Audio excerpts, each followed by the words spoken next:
Alexina Dwayne is a stunning Black American model in Los Angeles, on the brink of her big break.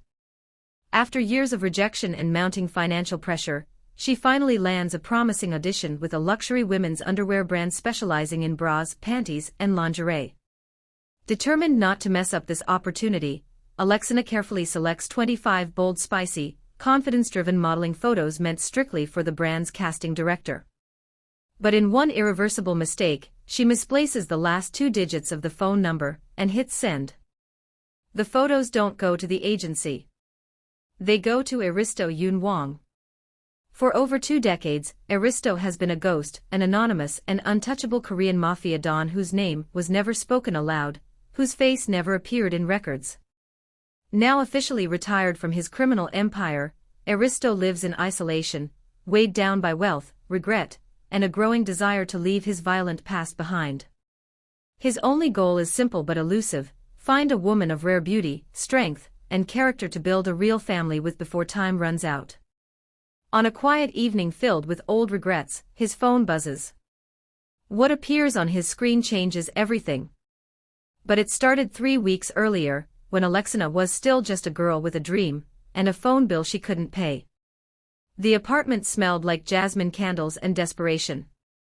Alexina sat cross-legged on her bedroom floor, her laptop balanced on a stack of unpaid invoices, scrolling through the email for the 8th time. The subject line read, "Final callback, Orchid Luxe Intimates." She'd been to 14 auditions in 3 months. This was the first one that had called her back. Her younger sister Imani leaned against the doorframe, arms folded. "You gonna stare at it or you gonna send the pics?" "I'm making sure the number's right," Alexina said, squinting at the contact information. The casting director's assistant had sent explicit instructions: 25 modeling shots, mixed portfolio, confidence and elegance required. No retouching. No filters. Raw and real. Alexina had spent the last 2 days curating the perfect selection. Some were soft, artistic, black and white shots from her early editorial work. Others were bold, showcasing her curves in lace and silk, the kind of images that commanded attention without crossing into vulgarity. She knew what they wanted. Women who looked expensive. Women who looked like they belonged in luxury. "Just send it, Lexi," Imani said. "You're overthinking." Alexina took a breath and typed in the number from the email. Her thumb hovered over the screen. Then she hit send. The progress bar filled. The confirmation appeared. Message delivered. She exhaled and closed her eyes. Done. Good. Now maybe you can stop acting like this is life or death. But it was. Alexina had been modeling since she was 19, chasing the same promise every beautiful girl in LA chased, the big break. She'd done catalog work, Instagram campaigns, a few small runway gigs. Nothing that paid rent. Nothing that let her sleep without checking her bank account first. Her mother back in Atlanta called every week asking if she'd made it yet. Her father had stopped asking 2 years ago. Imani pushed off the doorframe. "I'm going to Tasha's. You want anything?" "I'm good." The apartment went quiet after Imani left. Alexina stared at her phone, waiting for a response that probably wouldn't come until tomorrow. She thought about taking a shower, maybe cooking something, but her body felt heavy with anticipation and exhaustion. She didn't notice the typo. Didn't realize that in her haste, she'd transposed the last 2 digits of the casting director's number. The photos didn't go to Orchid Luxe Intimates. They went to a man who hadn't smiled in 6 years. Aristo Yoon-Wong was sitting in his study when his phone buzzed. The room was dark except for the lamp on his desk, casting long shadows across walls lined with books he no longer read. He glanced at the screen, expecting nothing. He received very few messages these days. The ones that did come were usually from his lawyer, his accountant, or his head of security, a man named Chan who had been with him since the early days. The notification said, 25 images from unknown number. Aristo frowned. He opened the message thread. The first image loaded. He went still. The woman in the photo was black, stunningly so, her skin a deep warm brown that seemed to glow even through the screen. She wore a black lace bra and high-waisted underwear, her body angled toward the camera with a kind of fearless elegance. Her eyes were sharp, confident, unapologetic. The next photo showed her in white silk, her hair cascading over one shoulder. Another in red, her expression softer, almost vulnerable. Aristo scrolled through all 25. He didn't blink. When he finished, he set the phone down and sat back in his chair, his mind moving through possibilities. A scam. A setup. A test from an old enemy.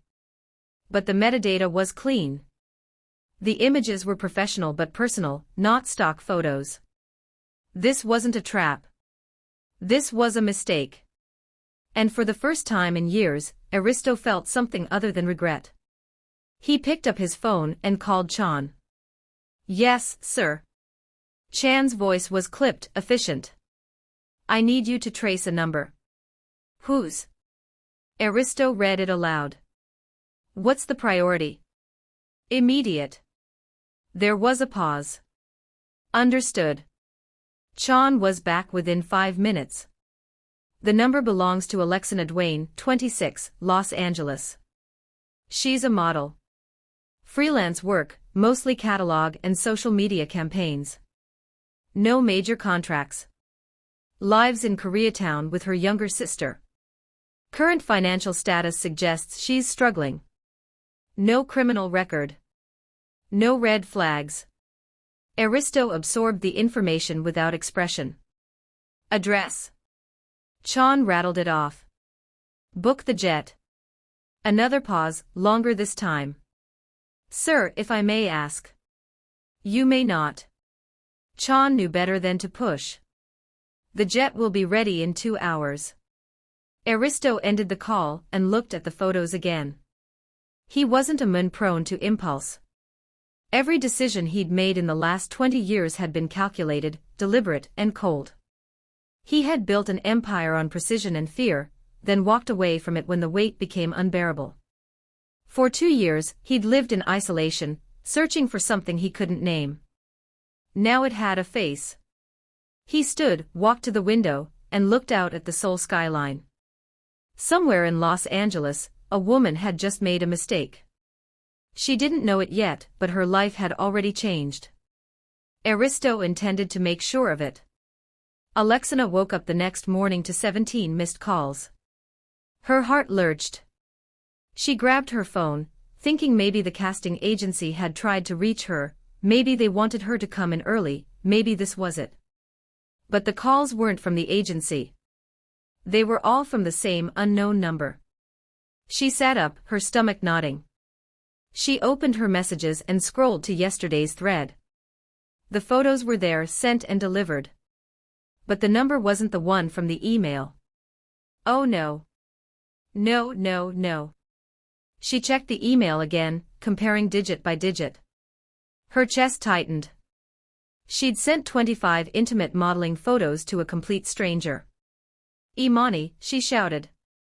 Her sister stumbled out of her room, half asleep. "What?" "I sent the photos to the wrong number." Imani blinked. "What?" "The audition photos." Alexina's voice cracked. "I messed up the number." Okay, just breathe. Who'd you send them to?" "I don't know. Some random person." Imani took the phone and looked at the thread. "Did they respond?" "No. Just missed calls." "Then block the number and resend them to the right one. It's not that deep." Alexina wanted to believe that. She wanted to think this was just an embarrassing mistake that would fade into nothing. But something about those 17 missed calls felt wrong. Persistent. Deliberate. She blocked the number, resent the photos to the correct contact, and tried to forget. But 3 hours later, there was a knock at her door. Alexina wasn't expecting anyone. She looked through the peephole and saw a man in a black suit, hands clasped in front of him, expression unreadable. He was Asian, probably Korean, with sharp features and the kind of stillness that suggested military training. She opened the door a crack, keeping the chain lock engaged. "Can I help you?" "Miss Dwayne," the man said. His voice was calm, professional. "My name is Chan. I work for someone who would like to speak with you." Her pulse quickened. "About what?" "You sent him some photos yesterday." Her stomach dropped. Chan continued, "He's waiting outside. He'd like a moment of your time." "It's important."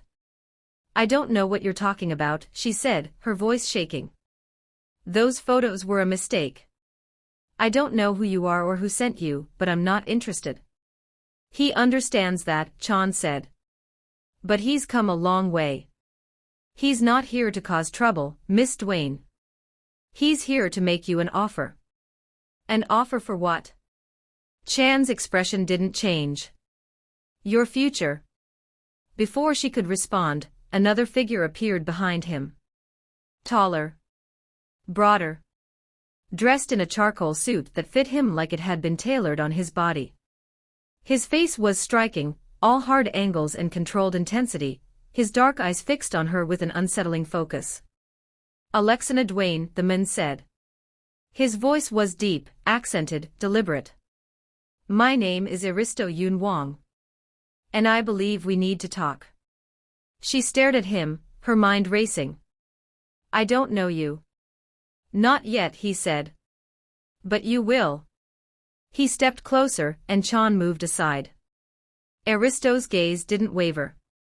"You made a mistake yesterday. You sent 25 photos to my phone. I could have deleted them. I could have ignored you. But I didn't." "Why not?" "Because I saw something rare." Alexina's hands trembled. "Look, I don't know what kind of game this is, but I'm not interested. I don't know you. I don't owe you anything. And I'm asking you to leave." Aristo nodded slowly, as if he'd expected that. "I will. But first, I'd like to make you an offer." "I don't want." $3 million, he said. She stopped breathing. "A contract worth triple what any modeling agency in this city would offer you. Immediate payment of $1,050,000. Complete financial security. For you and your family." Her vision blurred. "Why?" "Because I want you to be my wife." The words hung in the air like a gunshot. Alexina laughed, a sharp, disbelieving sound. "You're insane." "Perhaps," Aristo said. "But I'm also serious. I'm not marrying a stranger." "Then get to know me." "I don't want to know you." His jaw tightened, but his voice remained even. "You're in debt. Your sister's tuition is overdue. Your mother's medical bills are piling up. You've been chasing this dream for 7 years, and you're no closer than when you started. I'm offering you a way out." Her chest heaved. "You don't know anything about me." "I know everything about you," Aristo said quietly. "And I'm still here." Alexina's legs felt weak. She wanted to slam the door. She wanted to scream. But part of her, the part that had been drowning for years, was listening. "I need time," she whispered. "You have 24 hours. Aristo reached into his jacket and pulled out a card. He set it on the doorframe. "Call me when you're ready." Then he turned and walked away, Chan following close behind. Alexina stood frozen in the doorway, her heart pounding, the card sitting between her and the rest of her life. She didn't sleep that night. She sat on her bed, staring at the card Aristo had left, turning it over in her hands like it might explode. It was simple, expensive looking. Just a name and a phone number embossed in silver. Imani came home around midnight and found her like that. "What's wrong?" Imani asked, dropping her bag by the door. Alexina handed her the card without a word. Imani read it, frowned, then looked up. "Who's Aristo Yoon-Wong?" "A man who showed up at our door today." "Why?" Alexina told her everything. The wrong number. The photos. The offer. The $3 million. Imani sat down slowly. He wants to marry you. Yes. And he's offering you $3 million. Yes. Imani was quiet for a long moment. Then she said, "Is he dangerous?" "I don't know." "Did he threaten you?" "No." "Then what's the problem?" Alexina stared at her sister. "What's the problem?" "Imani, I don't know this man. He could be a trafficker. He could be a psycho. He could also be exactly what he says he is," Imani interrupted. "Lexi, we're broke. Mom's drowning in hospital bills. You've been grinding for years and you're still eating ramen for nights a week. If this man is serious..." "You can't be serious." "I'm being realistic," Imani said. "Look, I'm not saying marry him tomorrow. But at least find out who he is. Google him. Ask questions.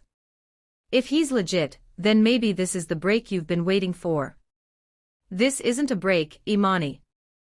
This is insane. So is staying broke." Alexina looked away, her throat tight. She wanted to argue, wanted to say that dignity mattered more than money, that she'd rather struggle with integrity than sell herself to a stranger. But the truth was messier than that.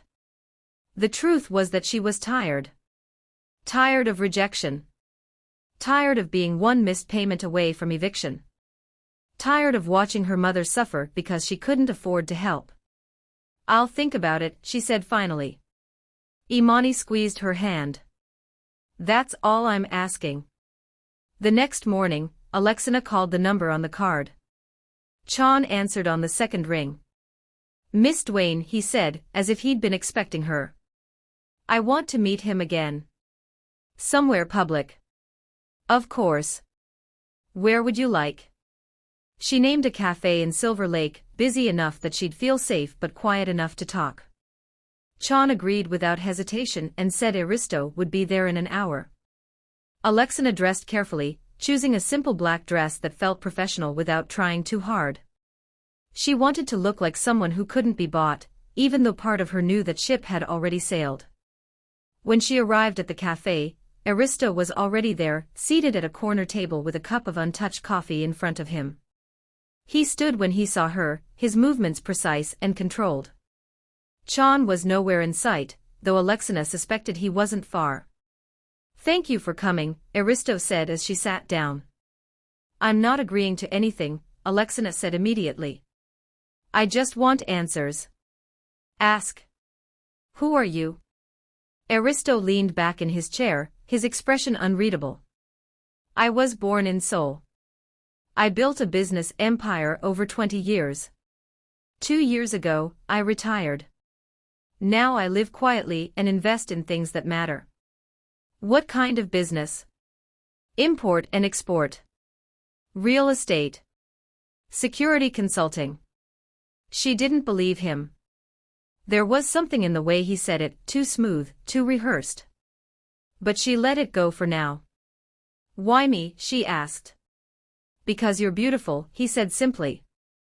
"And because I saw something in those photos that I haven't seen in a long time." "What?" "Strength." Alexina's jaw tightened. "You don't know me." "I know enough." "You know what you dug up in a background check." "That's not the same thing." Aristo tilted his head slightly, studying her. "You're right. But I'd like to know more. That's why I'm here." "You flew across the world because of 25 photos." "Yes. That's not normal." "I'm not a normal man, Alexina." The way he said her name sent a shiver down her spine. It wasn't threatening, but it was possessive, like he'd already decided she belonged to him. "What exactly are you offering?" she asked, keeping her voice steady. Aristo reached into his jacket and pulled out a slim folder. He slid it across the table. "A contract. Exclusive modeling agreement for 3 years. You work only for my brands. I manage your image, your bookings, your entire career.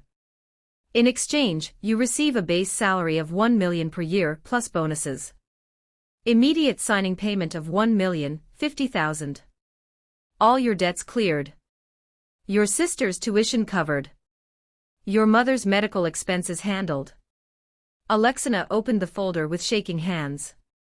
The contract was real. Professionally drafted. Every number he'd mentioned was there in black and white. And the marriage, she asked. A separate agreement. We marry within 30 days.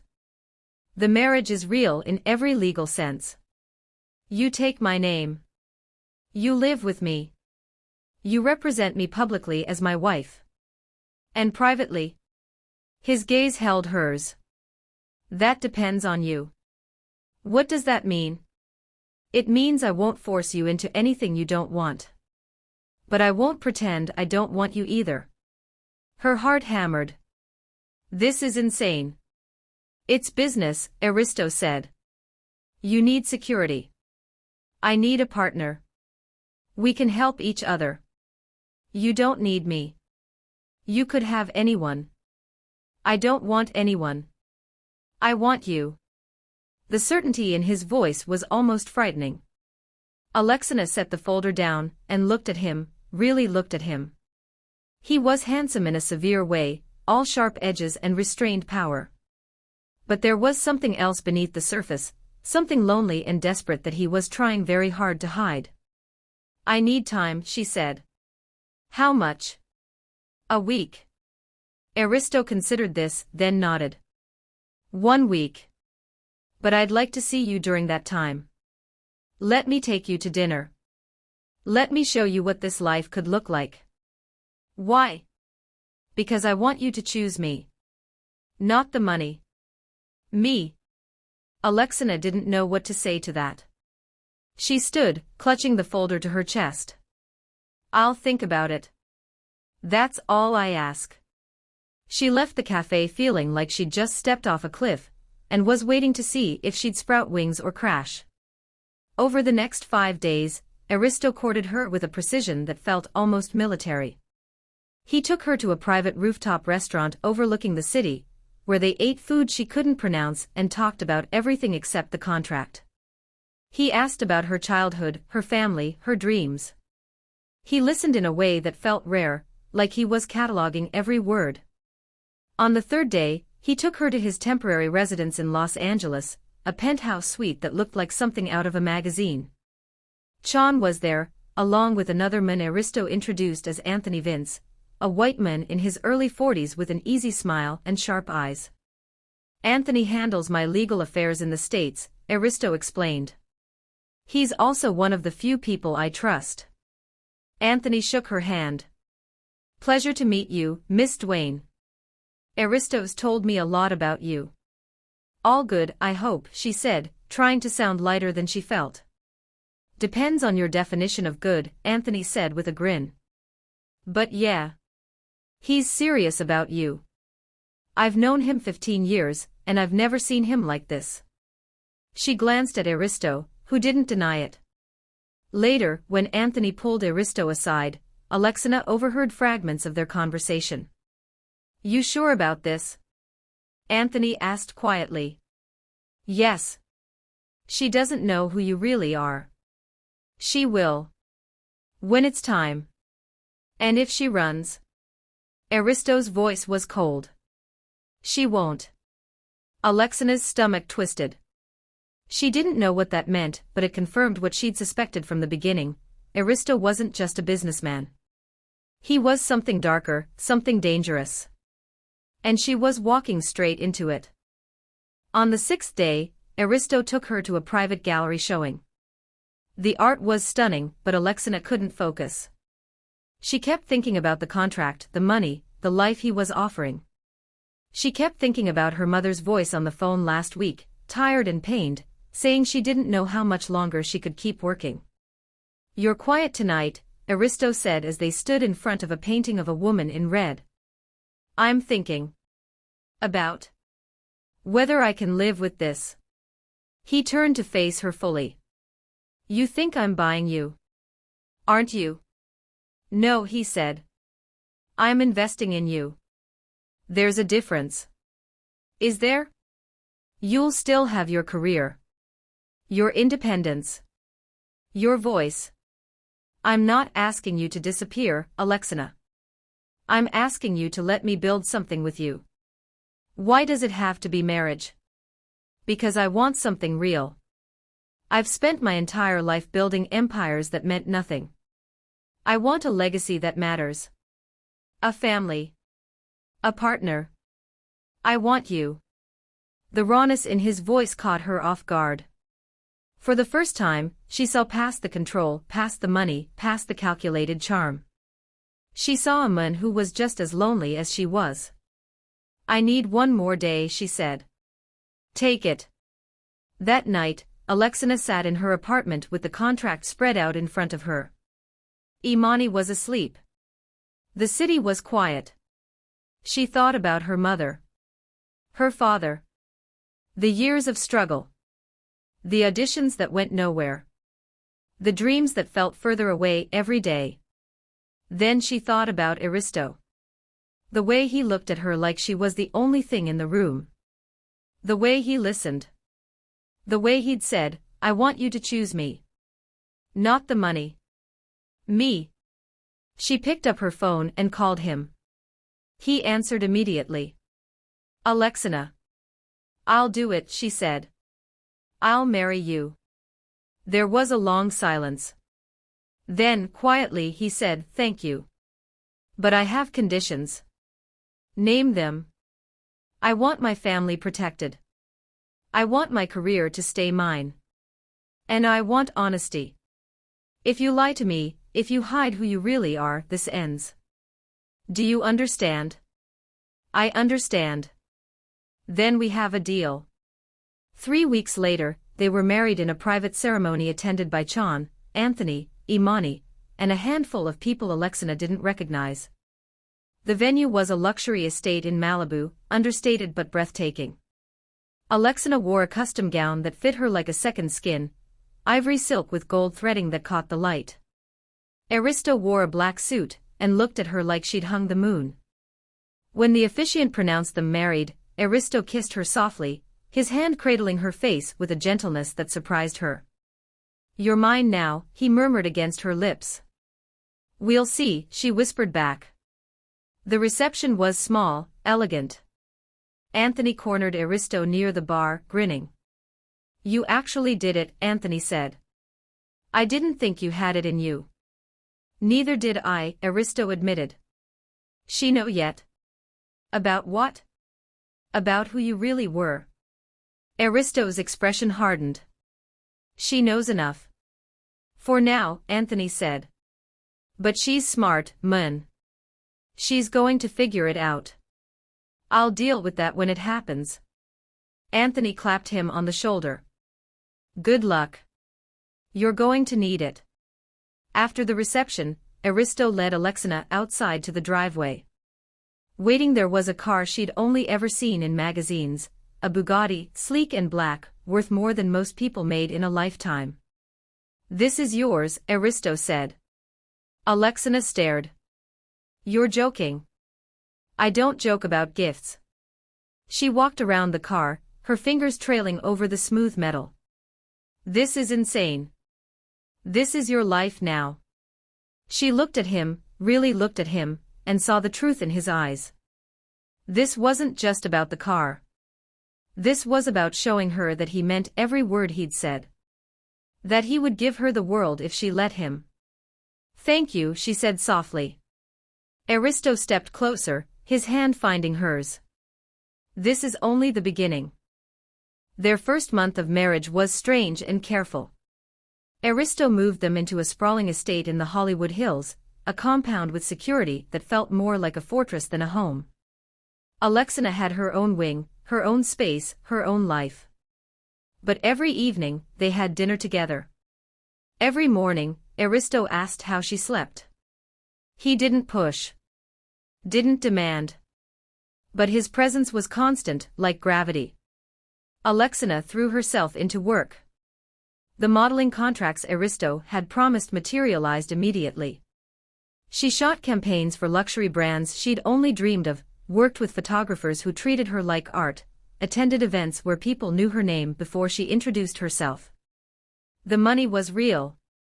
The career was real. Everything he'd promised was real. But so was the distance between them. Chan noticed first. He'd been with Aristo long enough to read the silences. "She's pulling away," Chan said one afternoon as they reviewed security protocols. Aristo didn't look up from the documents. "She's adjusting. She's scared." "Of what?" "Of you. Of what you represent." "She's not stupid, Aristo. She knows you're more than a businessman." Aristo set down his pen and leaned back. "What do you suggest?" "Tell her the truth. And if she runs, then you'll know you married someone who couldn't handle your past. Better now than later." Aristo considered this. Chan was right. He always was. But the thought of losing Alexina before he'd even really had her made his chest tighten in a way he hadn't felt in years. That night, he found her in the garden, sitting on a stone bench with her phone in her hands. She looked up when she heard him approach. "Can we talk?" he asked. She nodded, setting the phone aside. Aristo sat beside her, close but not touching. "You've been distant." "I've been busy." "That's not what I mean." Alexina sighed. "I don't know how to do this, Aristo. I don't know how to be married to someone I barely know." "Then ask me questions. Get to know me." She turned to face him. "Okay. Who are you really?" He'd known this was coming. He'd prepared for it. But sitting here, looking into her eyes, he realized that no amount of preparation could make this easier. "I was a criminal," he said simply. "For 20 years, I ran an organization that controlled imports, exports, territories, and people. I was good at it. Too good. By the time I was 35, I'd built an empire that stretched from Seoul to Los Angeles. I was untouchable. And I was miserable." Alexina's breath caught. "You were in the Mafia." "Yes. And now? Now I'm retired. I walked away 2 years ago. I gave up my territory, my power, everything. I wanted a different life. A real life. I wanted to stop being a ghost." Her hands trembled. "Did you kill people?" Aristo met her gaze without flinching. "Yes." The word hung between them like a blade. "How many? Does it matter?" "Yes." He looked away. "Enough that I stopped counting." Alexina stood abruptly, her arms wrapped around herself. "You lied to me. I withheld the truth. There's a difference." "No, there isn't." Her voice cracked. "You knew I wouldn't have married you if I'd known. You knew, and you hid it anyway." "You're right," Aristo said quietly. "I did. Because I was selfish. Because I wanted you more than I wanted to be honest. And I'm sorry." She turned to face him, tears streaming down her face. "I can't do this. I can't be married to someone who's killed people. I can't." "You can leave," he interrupted. "Right now. I'll have Chan drive you anywhere you want to go. I'll honor the contract. Your family will be taken care of. You'll get everything I promised. But you'll never see me again." Alexina stared at him. "Why would you do that?" "Because I want you to choose. Really choose. Not because of money or obligation or fear. But because you want to be here." She sank back onto the bench, her head in her hands. "I don't know what I want." "Then take your time. I'll wait." Alexina didn't leave that night. Or the next. But the space between them grew wider, colder. She threw herself into her work, traveling for shoots, attending events, building the career she'd always dreamed of. Aristo watched from a distance, never interfering, never pushing, but always there. Anthony noticed the strain when he visited 2 months later. "You look like hell," Anthony said, pouring himself a drink in Aristo's study. "Thank you. How's married life?" "Complicated." Anthony smirked. "You told her the truth, didn't you?" "Yes. And she's still here. That's a good sign. She's here because she doesn't know what else to do. Or she's here because part of her wants to be." Aristo looked at him. "You think so? I've seen the way she looks at you when she thinks no one's watching. She's scared, yeah. But she's also curious. You just need to give her a reason to stop being scared." "How?" Anthony shrugged. "Show her who you are now. Not who you were. Show her the man who walked away from power because he wanted something real. That's the guy worth staying for." That night, Aristo found Alexina in the library, curled up with a book. She looked up when he entered, her expression guarded. "Can I sit?" he asked. She nodded. He sat across from her, his hands folded in his lap. "I want to tell you a story." "About what?" "About why I left." Alexina set the book aside. "I'm listening." "I was 37 when I realized I was dying," Aristo began. "Not physically. But the man I'd been, the man I'd built, was rotting from the inside. I had everything. Money. Power. Respect. Fear. But I was alone.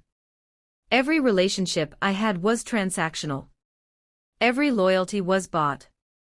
I'd look in the mirror and see a stranger." He paused, his jaw tightening. "One night, I was in a meeting with some associates. We were discussing a shipment dispute.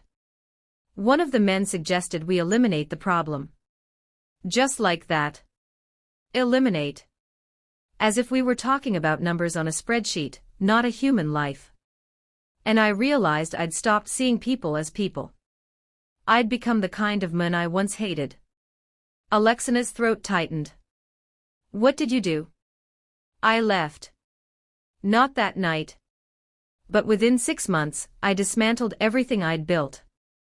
I paid out my people, settled my debts, handed over my territory to someone I trusted to run it cleaner. I walked away. And I swore I'd never go back." "Why are you telling me this?" "Because I want you to know that I'm not that man anymore. I made terrible choices. I hurt people. I can't undo that. But I'm trying to be better. And you make me want to keep trying."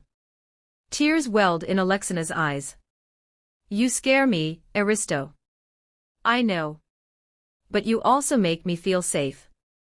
And I don't know how both things can be true." He stood slowly and crossed to her, kneeling so they were eye level. "Because the man I was would have terrified you. But the man I am now would burn the world down to keep you safe. That's the difference." She reached out, her hand trembling, and touched his face. "I don't know if I can love you. I'm not asking you to. Not yet. I'm just asking you to stay. To let me prove I'm worth the risk." Alexina looked into his eyes and saw the truth there. Saw the regret. Saw the hope. Saw the man beneath the monster. "Okay," she whispered. "I'll stay." Something shifted after that night. Alexina stopped treating their marriage like a business arrangement and started treating it like a partnership. They had breakfast together. She asked him about his day. He asked about hers. Slowly, carefully, they began to build something real. One evening, 3 months into their marriage, Aristo came home to find Alexina in the kitchen, attempting to cook Korean food. The results were questionable. "What is this supposed to be?" he asked, trying not to smile. "Kimchi jjigae," she said defensively. "I watched a tutorial." He tasted it.